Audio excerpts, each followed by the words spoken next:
सोचिए, एक सुनसान जंगल का रास्ता, आधी रात का वक्त और तीन दोस्त जो इस बात से बिल्कुल अनजान थे कि उनकी जिंदगी हमेशा हमेशा के लिए बदलने वाली है।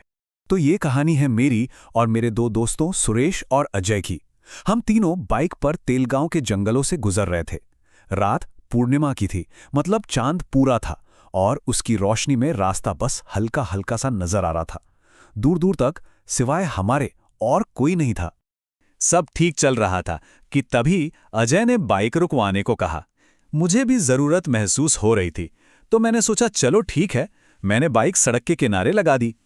मैं और सुरेश एक तरफ गए और अजय सड़क के दूसरी तरफ जंगल में थोड़ा अंदर चला गया। जब मैं और सुरेश वापस बाइक पर आए तो अजय वहां नहीं था। हमने उसे आवाज दी, अजय भाई कहाँ हो? लेकिन चारों तरफ जंगल की वो भयानक खामोशी थी, कोई जवाब नहीं आया। मुझे लगा वो हमारे साथ मजाक कर रहा है, कहीं छिप गया होगा। तो मैंने भी मजाक में ही कहा, देख भाई, अगर मैं 5 तक गिनूं और तू नहीं आया तो हम तुझे यहीं छोड़कर चले जाएंगे।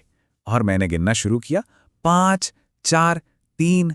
मेरी गिनती पूरी हो पाती उससे पहले ही जंगल के अंदर से अजय की चीख सुनाई दी। और ये मजाक वाली चीख नहीं थी, इसमें असली डर था। हम दोनों समझ गए कि अजय सच में किसी बहुत बड़ी मुसीबत में है। उसकी एक और चीख आई, मुझे छोड़ दो। हमने एक पल भी नहीं सोचा और दोनों उसकी आवाज की तरफ घने जंगल में भाग पड़े। और बस यहीं से उस खौफनाक रात की असली शुरुआत हुई, जिसका अंत हमारे सबसे बुरे सपनों से भी ज्यादा भयानक था। हम थोड़ा ही अंदर गए थे कि हमें पत्तों पर खून के धब्बे और जमीन पर किसी को घसीटने के निशान दिखने लगे। और फिर वो मंजर दिखा जिसने हमारे होश उड़ा दिए। थोड़ी दूर पर एक काली साड़ी पहनी औरत अजय का पैर पकड़कर उसे घसीटते हुए ले जा रही थी।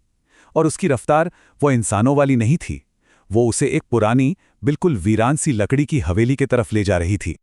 हम उस हवेली तक पहुंचे ही थे कि अजय की चीखें अचानक बंद हो गईं और वहां एक ऐसा सन्नाटा छा गया जो किसी भी आवाज से कहीं ज्यादा डरावना था। सुरेश तो बुरी तरह डर गया था। वो वापस भागना चाहता था, लेकिन मैं अपने दोस्त को ऐसे कैसे छोड़ सकता था। मैंने उसे हिम्मत दी और हम दोनों उस हवेली के अंदर गए। अंदर हर तरफ धूल और मकड़ी के जाले थे, लेकिन जो सबसे डरावनी चीज थी वो था सीढ़ियों से नीचे बहता हुआ ताजा खून। साफ पता चल रहा था कि खून ऊपर दूसरी मंजिल से आ रहा है। सुरेश डर के मारे मुझे जाने से रोक रहा था, लेकिन मेरे सर पर तबस अजय को बचाने का जुनून सवार था। मैंने उसकी एक न सुनी और उन खूनी सीढ़ियों की तरफ भागा। और जो मैंने ऊपर देखा वो मंजर आज भी मेरी रूह कंपा देता है। कॉरिडोर में छत से अजय की लाश लटक रही थी। उसके पैर एक काली रस्सी से बंधे थे, लेकिन उसका सिर गायब था। हम उस खौफ से संभल भी नहीं पाए थे कि पास के एक कमरे से फिर से अजय की आवाज आई, भाई मुझे बचाओ। ये कैसे मुमकिन था? अजय की लाश तो ठीक हमारे सामने लटक रही थी। हमने हाथ में टूटी लकड़ियां उठाईं और उस अंधेरे कमरे में गए। कोने में वही काली साड़ी वाली औरत बैठी थी। उसकी पीठ हमारी तरफ थी। जैसे ही हमने पूछा कि अजय कहाँ है, वो हमारी तरफ घूमी और हमारे पैरों तले जमीन खिसक गई। उस औरत का सिर नहीं था और उसके हाथों में अजय का कटा हुआ सिर था। इससे पहले कि हम कुछ समझ पाते, उस बिना सिर वाली चीज ने अजय का सिर अपने गले पर लगा लिया। कुछ झटकों के बाद अजय का सिर उसका हो गया।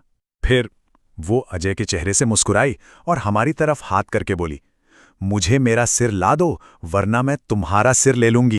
ये सुनते ही हम अपनी जान बचाने के लिए वहां से भागे। हवेली से बाहर जंगल की तरफ बस भागते रहे। हमें लगा कि हम बच गए हैं, लेकिन उस आत्मा का साया हमारा पीछा नहीं छोड़ रहा था। कुछ दूर जाकर मुझे एहसास हुआ कि सुरेश मेरे साथ नहीं है। मैंने पीछे मुड़कर देखा तो वो रुका हुआ था और किसी ट्रांस की हालत में वापस उसी हवेली की तरफ जा रहा था।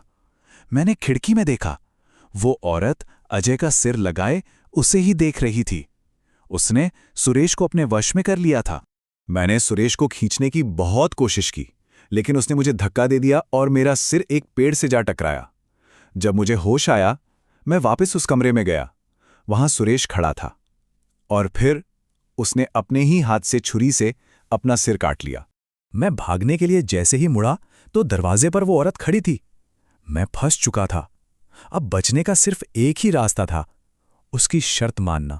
उसने मुझे अपनी कहानी बताई कि वो अपने पति के साथ छुट्टियां मनाने आई थीं, पर 3 शराबी लड़कों ने घर में घुसकर पहले उसके पति को मार डाला और फिर उसे भी। उन्होंने उसका सर काट दिया। शरीर को तो पास में ही दफना दिया, लेकिन उसका सिर कहीं और फेंक दिया। सिर के बिना उसकी आत्मा को मुक्ति नहीं मिल सकती थी।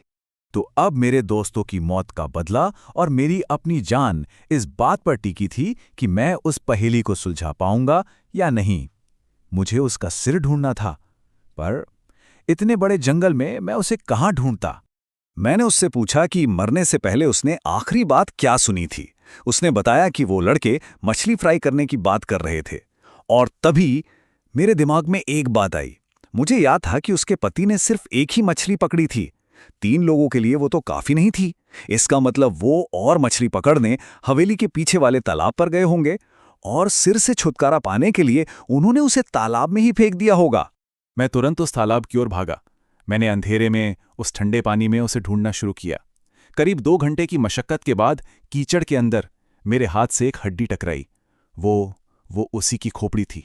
मैं खोपड़ी लेके बाहर आया। फिर मैंने उसकी बताई जगह से उसके शरीर के कंकाल को खोदा, खोपड़ी को शरीर के साथ रखा और लकड़ियां जमा करके आग लगा दी। जैसे ही आग की लपटें उठी, उसकी आत्मा को मुक्ति मिल गई और वो आसमान में विलीन हो गई।